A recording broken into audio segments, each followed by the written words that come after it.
The Toledo mayoral primary is next Tuesday, but some are saying they're not sure if they'll be able to vote at all.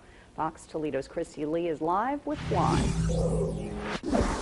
I spoke with a West Toledo woman who says she and her disabled mother have been registered to vote absentee for the last 2.5 years. She says each election they've received an absentee ballot, but this time they didn't get one and are afraid they won't get to vote now. I don't trust the Board of Elections, and it really makes me question if I really want to vote. I feel totally disenfranchised over it.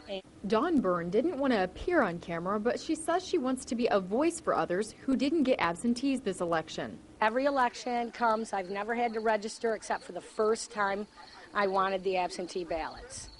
And it was the same way with my neighbor. But now the story changes. Byrne says she called the Board of Elections and they said you have to register absentee for each election. She says she's gotten conflicting stories on when and why that became state law, but Linda Howe, the director of the Board of Elections, says the law has always been that way.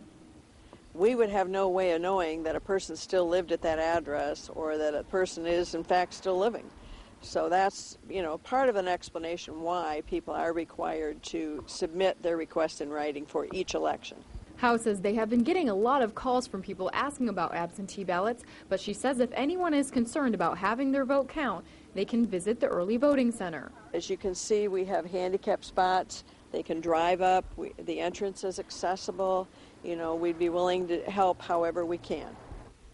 I went ahead and voted early today, and the whole process took less than 10 minutes. If you'd like to visit the early voting center at 653 Miami Street, visit foxtoledo.com for the days and times you can swing by. Reporting live, Christy Lee, Fox Toledo News, first at 4.